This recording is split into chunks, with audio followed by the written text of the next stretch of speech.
Welcome to the Connected Campus Podcast, where we explore the ways that diverse professionals are working every day to optimize their efforts to recruit, retain, and graduate their students. We are here with the kickoff episode in the content series that we are collaborating with Pathify on. So very grateful for their support. We're talking with three different people about different aspects of creating a digital first strategic plan. So the different components that we would see going into that. I think it's not exhaustive, but three big ones, and talking with people, their perspectives about, leveraging digital tools to create kind of digital first experiences that are more accessible to all students and just creating more kind of supportive environments and everything. So, we're talking about student support today and orientation, making sure students are set up for success from day one and throughout their time at an institution. So we will start out though, Jessica, if you want to introduce yourself briefly, your professional background, then we'll get into more of our conversation here. Yeah, thanks, Dustin. I'm stoked to be here. So my name's Jessica James. I currently serve as the Assistant Director of Orientation and Student Activities at Concordia University, Irvine. And I say that my professional background started at Concordia when I was an undergrad. So I graduated with a degree in Communication Studies and then minors in Business and Youth Ministry. And that basically means I had no idea what I wanted to do until like my junior year of college. But I was pretty heavily involved in our student leadership programs here, did Senate on student activities, then was student body president, and did an internship at Saddleback Church in leadership development. And as most people that end up in higher ed, kind of realized throughout my college journey that people did this for a living. This was their full-time jobs, and that I could do fun events and also impact the lives of college students. I was like, this is where I want to be. Sign me up. So after I graduated, I moved out to Texas. I'm a SoCal native, and so made that kind of big move to Baylor University in Waco and did my graduate work there in higher education and student affairs. And during that time, I worked in the School of Education doing first-year experience programs specifically with education majors, so helping them kind of get acclimated to the School of Ed. And then COVID hit, so much of my initial professional career was doing programming in digital spaces and figuring out how do we still connect people when we can't physically be together. So I learned a lot about higher ed in a very kind of unique capacity. And then, funny enough, came back to work at Concordia. And so I've been here for, this is my third school year. And then, probably more important things, because in student affairs, we love to have personal connections. Very passionate about Diet Coke. Target, at the local coffee shop. I love gathering together over a cup of coffee. And then recently, to my chagrin, fantasy football. So that consumes my fall right now. So that's a little bit about me and my background. Perfect. Yeah. Well, a couple of things that stood out, like a good friend of mine, he actually went to grad school at Baylor too for like rhetoric, Sick 'em forever. communication stuff. So he loved it down there. I'm more of a Coke Zero man myself, just in terms of the, offshoot. I won't hold it Coke against varieties, you. but That's fine. yeah. Well, and I forget if I've like ever talked about it on here because I've like relapsed on my like sort of, love for soda, but I've been exploring all the like zero sugar varieties that are out there now. Okay. And, like, they're all like really good. It's like, it helps me feel less guilty. I think it's similar, like, the Diet Cokes and stuff, but Yes. So I told some of my coworkers I like Diet Coke. So during orientation season, they would just appear on my desk. I had like a 12-pack of Diet Coke, the 6-pack, I was stocked. That's why my mini fridge under my desk is exclusively for Diet Coke. Yeah. Yeah. It's just like, I'm still working through some of these ones. They're like, Yes. But I guess it's like a follow-up to sort of like, tee you up for, your professional work, now and at CUI. But like, you mentioned that your early years being like in the pandemic and sort of needing to navigate digital tools, like, do you feel like that, kind of now as we're sort of entering into just sort of an era of digital transformation where there's sort of a, more of like choose your own adventure and all that, like at the very least, you're at least a little bit more like apt or prepared or sort of like, more mindful or sort of open to digital tools, using them intentionally and that sort of thing. Like, how do you sort of, I guess, like reconcile with sort of like, the silver linings or sort of the benefits that you got from having to kind of have that crash course? Yeah, I think when the pandemic first started and Zoom was this buzzword no one had heard about, there was a sense of excitement around it where we are like, oh, we can still connect. And I was living away from my family. So my personal life, I was like, this is great. We could still like have dinners together, even if I can't fly home. And then to connect with my students, we would maybe send like goodie bags to their dorms and then all do a craft together. And so there was kind of this excitement about technology and using that. And then I think we got into that Zoom fatigue stage. Which maybe some of us are still in when you hear that a movie meeting has been moved virtually.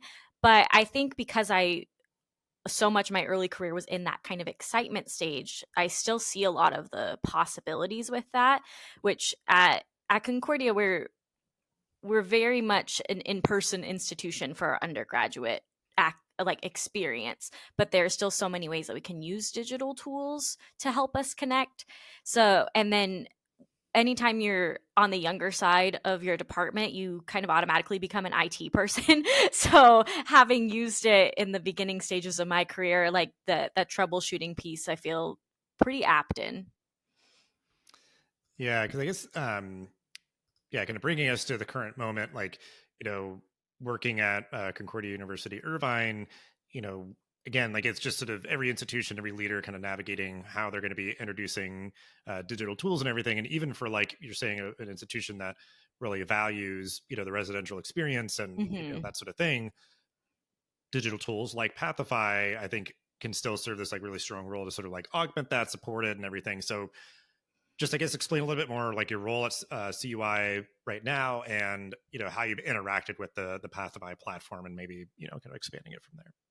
Yeah, so my current title, I'm the Assistant Director of Orientation and Student Activities. So I get to oversee our new student orientation programs in the fall and the spring.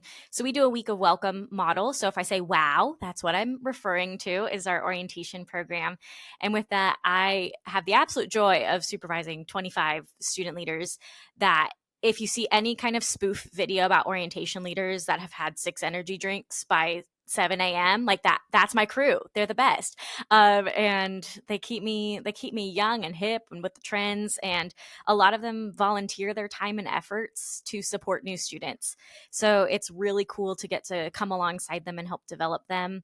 I also do first year experience programming. So we kind of expand week of welcome into the first 6 weeks, which is where we use a lot of the digital spaces to continue to connect with people. I run our shuttle, and then my supervisor does all of our student activities on campus. So I have interactions with that department too. So I think I have the most fun job on campus. But my connection with Pathify, and if I say Pathify or my CUI, those are interchangeable terms. Our platform is my CUI. And so when I was hired on for this role, I had a previous commitment. So my first 2 months were actually remote work. And so that is when we were first launching the MyCUI platform. So my first experience with Pathify was not in the selection phase, was actually in kind of that pre-implementation phase where I got to kind of like bring all the data together of how we needed to formulate the groups. So we have groups based on our clubs and orgs or ways that students can get involved. So like a residential group, a commuter group. And so I was kind of on the backside of doing all the kind of technical plugging in information so that when we launched in August, that it was ready to go. And so from there, I've become a student affairs liaison and partner with all of the wonderful tech people that do the behind the scenes that I don't understand, but I come to them. Deborah Lee and Ryan Jones are some of the people on our team that do all the technical things. And so it's a very collaborative process where I say, here's what students want to see. Can we make it happen? So it's been really neat to see the development of the app from when we launched it. And to see like kind of new things, like make it more visual because students wanted it to feel more like Instagram, or adding flex dollar balance to the app so they can see how much money they have left on their account, which took 3 years to do, but we did it finally. And so continuing to bring them feedback. So that's kind of my interactions with the app now. And then how we use it during orientation is a different kind of experience. If you wanted me to touch on that specifically, I can.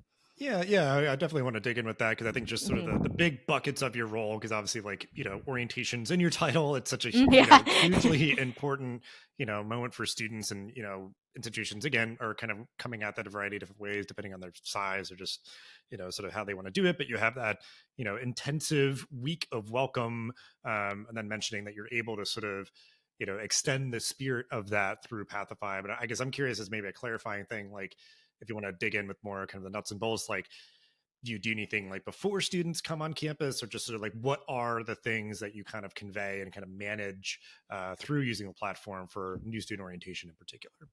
Yeah, so our students get plugged into the app once they submit their deposit. And so once they're kind of like, yes, they're coming, they have a limited view, and then they kind of get more access as they get enrolled into classes. So then they can see things on Canvas and their bill and things like that. So our app really functions as the portal for how they can access all their information. And so we have a couple in-person events that happen during the summer, and after 3 years of running orientation, it's been really interesting to see kind of the difference of how we interact with the portal with students. And so, um, my first years, it was trying to convince them to download the app, of why this needs to function maybe differently than we've done in the past, especially with our returning students. I know it's a different kind of conversation, but convincing them of, you need this is how we're going to communicate with you, versus now when I have those summer events, which are like our pre-orientation events that students come on campus for, they already have the app downloaded and they're like ready to go. They're exploring it. So it's not about convincing them to use it. It's about teaching them how to use it. And so we've kind of added some new features in it that we worked with Pathify to create. So like task lists, for example, are a way we kind of use like a pre-orientation checklist within the app. So it's make sure that you apply for your parking decal and submit your photo for your ID card. Or we have some like fun things in there to help them with the Concordia experience. Like, it's tradition for students to climb up this big hill we have on campus. So we put that kind of in a task list. Like, have you climbed French Hill? Have you tried one of the calf breakfast burritos? They were great. I highly recommend if you're ever on our campus. So in terms of the pre-orientation experience, those are some of the ways that we have introduced the app, while they may not have the full features of it. And then within the groups feature, so they have a first year experience group page, and in the first couple years of the app, we want it to function like a Facebook group where they're chatting with one another. They're posting about like, hey, I'm looking for a roommate. I want to go to this church. Can anyone give me a ride? Or let's go to this campus event together.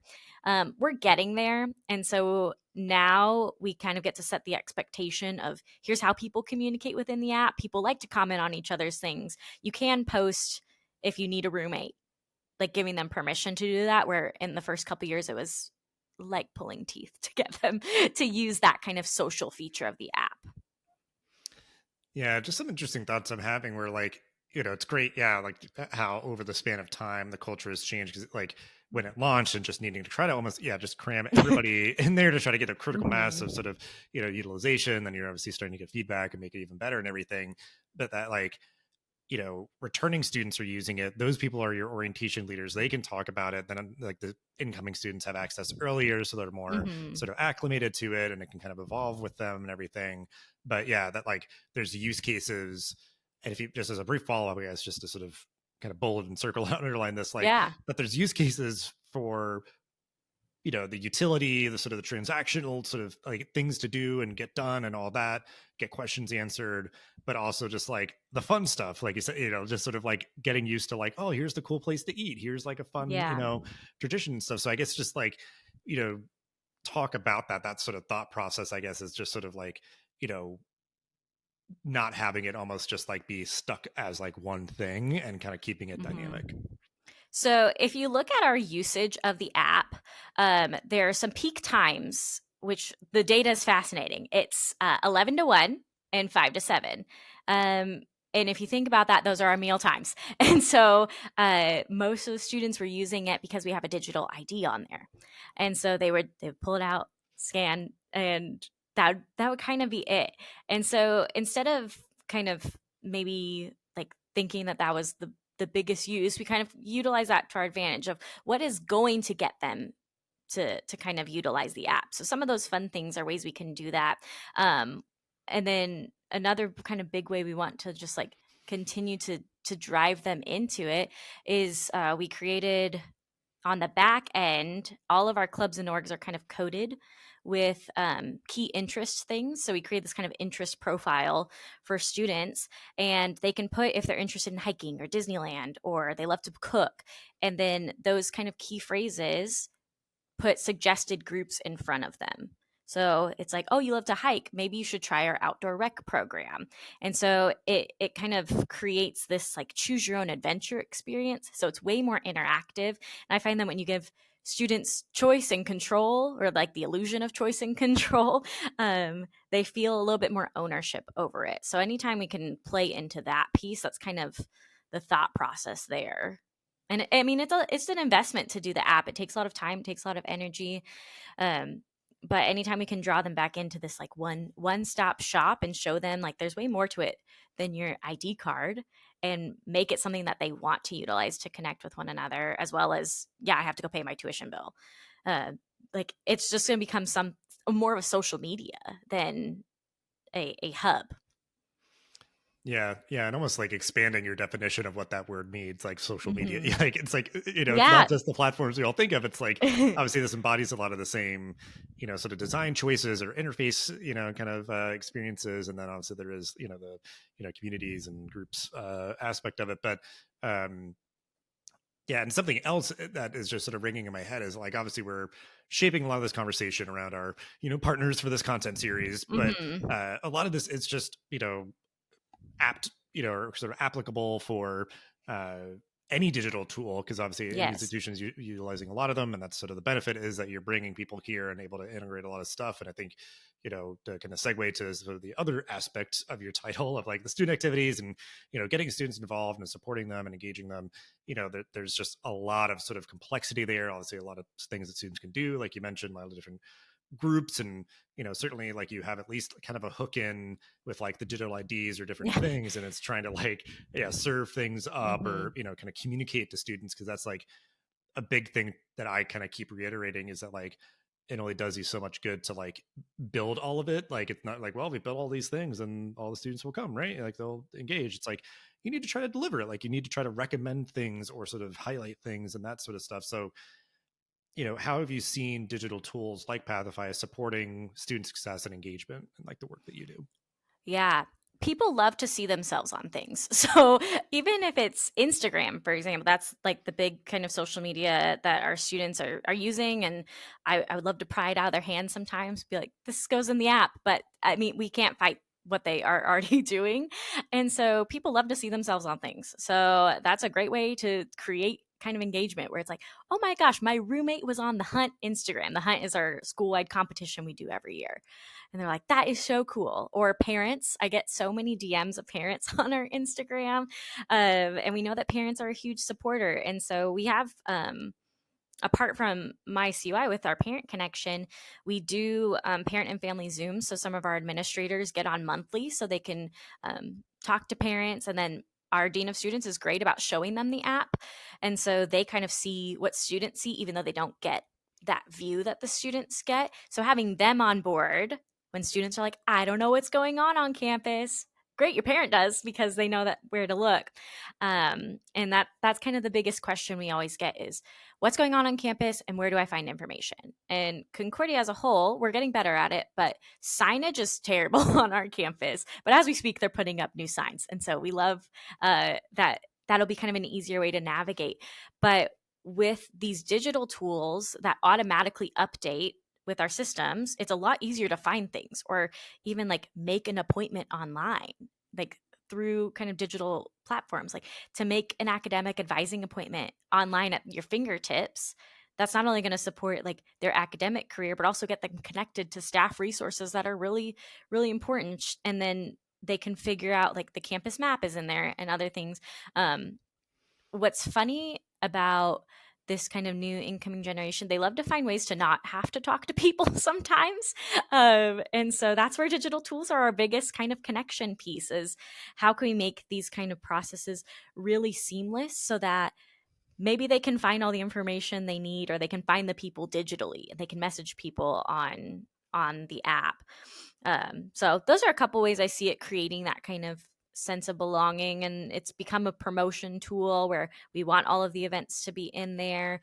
Fun things we do kind of during orientation is like all of our check-ins are in the app, and then because we want them to go to important sessions, and so rewarding them of, hey, if you check in via the MyCUI campus app, you'll be entered to win this raffle for this TV. Students love free stuff. That's so it kind of creates that win-win of any time we can use the app to fulfill those purposes. Like, they just go hand in hand. We can't do higher education without technology anymore. Plain and simple. So you have to find ways to make it work for you.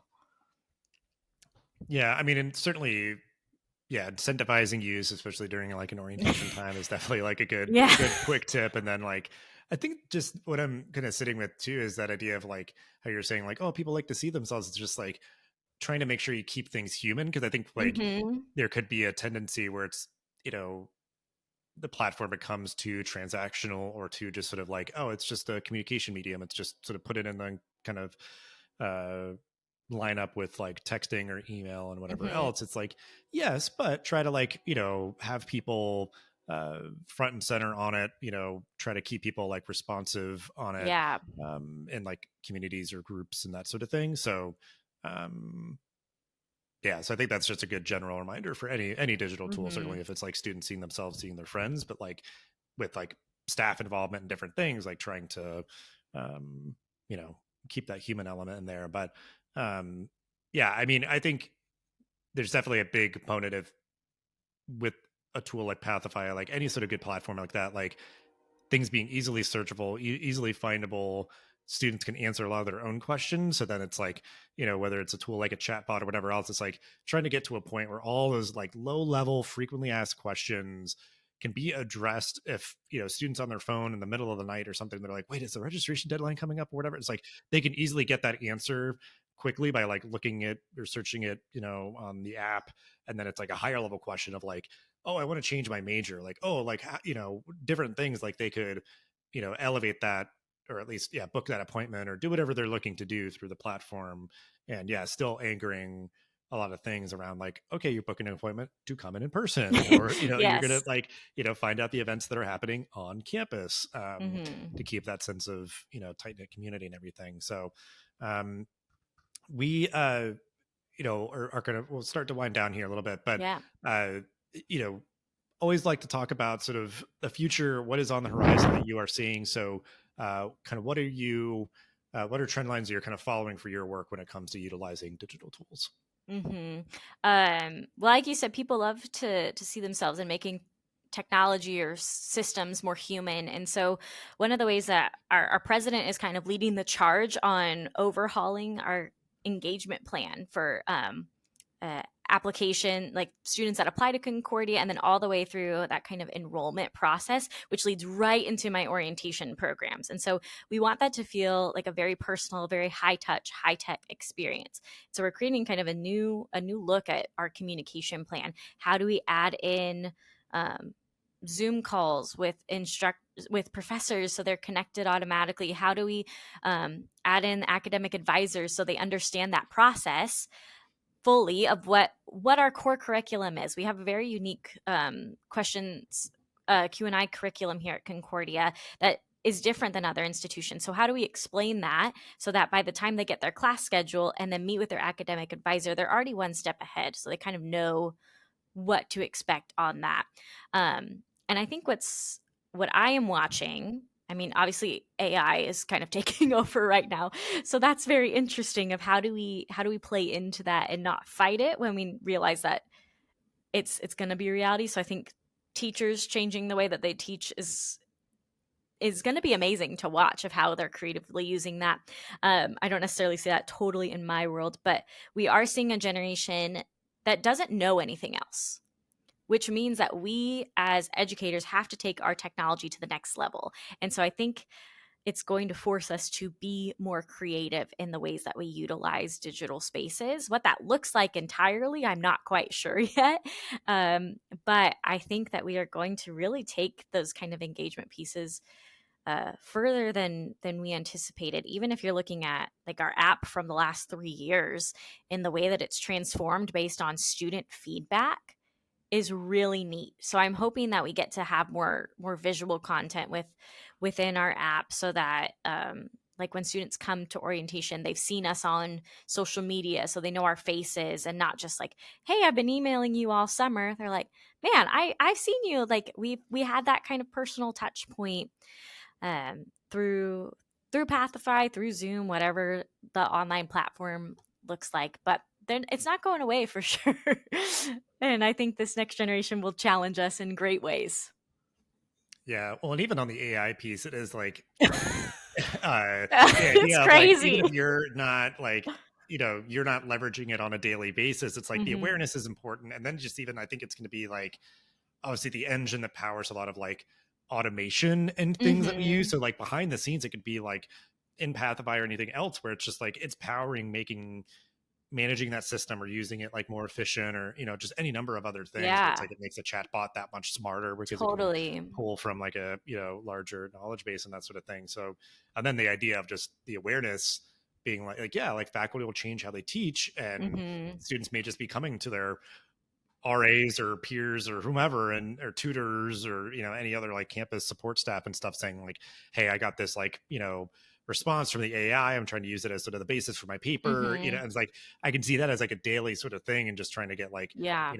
support with those kind of things or whatever. So it's like, yeah, just like awareness, even though like many Mhm. of us will not be like leveraging AI itself on a day-to-day basis. I think your perspective is kind of the good like sort of response now, not like being like the sky is falling or let's kind of get too out of sorts about it. It's just sort of a recognition and awareness and Mhm. just sort of powering on. But yeah, and I mean, and I think too, I really like kind of your sort of asides about the students that'll be coming in, and just sort of this moment that we're going to continue to navigate is just sort of like it will be almost forcing the point of innovation, like the Mhm. expectations and everything. Like that's obviously been such a huge driver for your all's app to help it kind of stay current and useful and relevant to people. So it's just like, across the board, it's like, yeah, we might not even know the kind of like, different tools that we integrating with, these sort of foundational, sort of different digital tools that we have. So all great stuff. And in honor of our partners for this content series, Pathify, I usually just kind of generally on Higher Ed Geek will ask people Mhm. for like a final thought, call to action, do whatever you want with Yeah. it. But we will ask the question that I love that we ask everybody on the Connected Campus podcast of what does a connected campus look and or feel like to you? Yeah, I think to start, you have to think about like how do we make just connections with people, because institutions are full of people, and that's at the heart of kind of what we do. And to make connections, it takes time, it takes energy, it takes a certain level of vulnerability to kind of put yourself out there and be willing to bridge gaps. And a connected campus is one with people that celebrate big wins, but also mourn those losses, and like are willing to be authentic in that. Um, and that involves like making connections within offices, knowing your strengths and weaknesses, partnering with one another, so that when we get to the student, it feels like a very seamless experience for them. And it becomes a not like I'm having a conversation with a student, oh, have you talked to financial aid? It's, hey, have you spoken to Ken in financial aid? It becomes a much more personal experience. Shout out to Ken in our financial aid office. He's great. But in order to have those connections, resources need to be accessible, and that can be done in virtual spaces too. And I think at a smaller institution, it can be easier because there aren't as many people on our campus, but it can also be very easy to just operate in your own lane.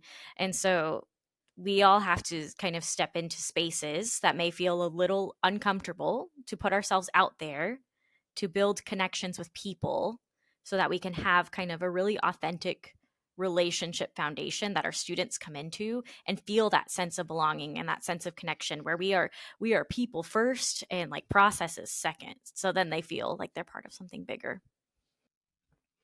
Yeah, I mean that is kind of I think the magic of where true connection can happen is that that recognition of like asking for help and different things like that is a shade or sort of a side of vulnerability, like kind of seeking Hmm. out support from other people and creating conduits to make that as easy and accessible as possible. Because I think that's the idea, is if you're sort of feeling down and out, frustrated or whatever else, if you're hitting a lot of friction, to be like, I need a tutor. I gotta, get sort of a, life preserver here. Like if you got to jump through a lot of hoops and over a bunch of hurdles, and it's just going to be like, it's not worth it. I guess I'll just try to figure it out on my own. So it's like, how can we create spaces, utilize tools, and, just try to make it as easy as pulling up your phone, opening up an app, clicking a button, and you're like, here's times a tutor's available. Or, here's a way to like pull up a live chat with somebody to being like, hey, can you help me? I'm trying to figure out like, this thing or another. So really great perspectives on, keeping humans at the center of supporting, new student orientation and student success and engagement through digital tools and everything. So thank you so much for hanging out and sharing all that you did, and keep on listening on to the rest of the episodes in this Pathify sponsored content series about creating digital first strategic plan. Thanks, Dustin. It's been great. Thanks for listening to the Connected Campus. Please leave a 5-star review for the show and share it so others can discover us. Make sure to also subscribe so you never miss an episode. Thanks again for joining us, and we'll see you in the next episode of the Connected Campus.